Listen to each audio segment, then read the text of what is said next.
بسم اللہ الرحمن الرحیم. میرا نام شائستہ غازی ہے اور میں اس وقت ڈپٹی سیکرٹری ٹو گورنر سرو کر رہی ہوں گورنر سیکریٹریٹ میں. میری اپوائنٹمنٹ شروع میں ایز اے سیکشن آفیسر ہوئی تھی سول سیکریٹریٹ میں، اور اس وقت سے اب تک میں ڈفرینٹ ڈپارٹمنٹس میں ایز اے سیکشن آفیسر اور ایز اے ڈپٹی سیکرٹری سرو کرتی رہی ہوں. چیلنجز کی اگر بات کریں تو فرینکلی اسپیکنگ جب میری فریش اپوائنٹمنٹ ہوئی تھی تو میں تو پرسنلی بہت انکمفرٹیبل تھی یہ سوچ کے کہ ایز اے فیمیل پتہ نہیں مجھے سیکریٹریٹ میں ایکسیپٹ بھی لوگ کریں گے نہیں کریں گے، اور باہر سے اور ادھر ادھر سے جب آپ باتیں سنتے ہیں تو مجھے لگا تھا یہاں پہ بڑا چیلنجنگ ماحول ہوگا خواتین کے لیے. بٹ الحمدللہ جس دن میں نے جوائننگ کی اسی دن سے مجھے اندازہ ہو گیا کہ یہاں پہ جو ہے مجھے کتنا ایزیلی اور مجھے جتنا کمفرٹیبل جو ہے ایٹماسفیئر دیا گیا. میرے سینئرز ہوں، میرے کلیگز ہوں، میرے سبارڈینیٹس ہوں، سب نے مجھے بہت رسپیکٹ دی ہے، میرے ساتھ بہت کوآپریٹ کیا ہے، and I am treated as an officer.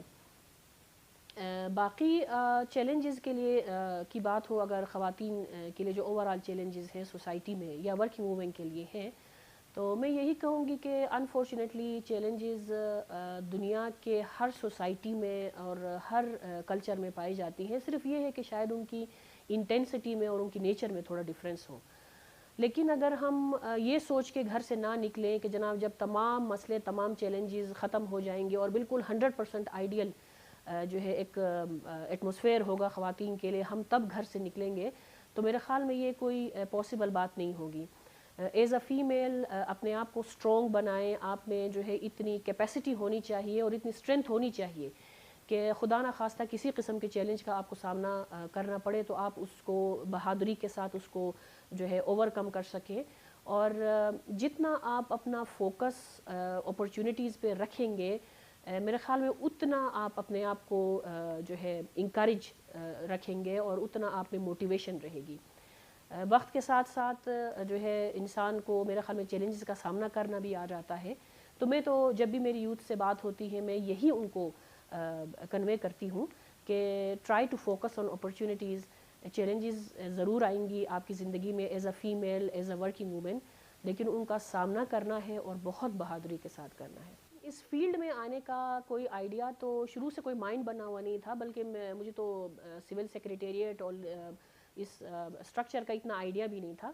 بس شروع سے ایک ذہن میں تھا کہ یار خود کمانا ہے، اپنے پیروں پہ کھڑے رہنا ہے اور کوئی چیلنجنگ جاب کرنی ہے. اور میری mother although she is not that much educated اور وہ ایک کمپلیٹ ہاؤس وائف ہے، لیکن وہ ہمیشہ ایک ہی بات کہتی تھی کہ ایک خاتون کے لیے فائنینشلی انڈیپینڈنٹ ہونا سب سے زیادہ ضروری ہے. وہاں سے میری مدر سے مجھے آئیڈیا ملا. دوسرا کچھ خواتین کو میں نے دیکھا، اگر میں فرینکلی بتاؤں میں اسٹوڈنٹ تھی، آئی ڈونٹ ریمبر کس کلاس کی تھی. آئی سا S P Tahira in a government event, کوئی ایکٹیویٹی تھی. I was student by that time, exactly مجھے یاد نہیں ہے کون سی کلاس میں تھی، سوری یار. بٹ میں نے دیکھا کہ ایک خاتون آفیسر ہے جس کے ارد گرد 15 20 25 میل آفیسرز ہیں، and she was leading those men. تو وہاں سے مجھے آئیڈیا آیا یار اس کا مطلب خاتون بھی جو ہے وہ مردوں کو لیڈ کر سکتی ہے اور ایک آفیسر بن سکتی ہے. تو she inspired me to join government service. تو آئی ول آلویز سے کہ وہ ہمیشہ سے میری آئیڈیل تھی اور میری آئیڈیل رہیں گی. ہمارے جو فیمیل ہیں ان کو میں یہی کہوں گی کہ چیلنجز کا ڈٹ کے سامنا کریں. مسئلے مسائل ہر سوسائٹی میں ہوں گے اور زندگی کے ہر موڑ پہ ان کا سامنا کرنا پڑتا ہے، لیکن اپنے ہمت اور حوصلے بلند رکھیں. اور there are no shortcuts for success and there is nothing like overnight success. محنت آپ کو کرنی پڑے گی، اپنی محنت جاری رکھیں اور ایسی بیٹیاں بنیں کہ جن پہ پوری قوم فخر کرے.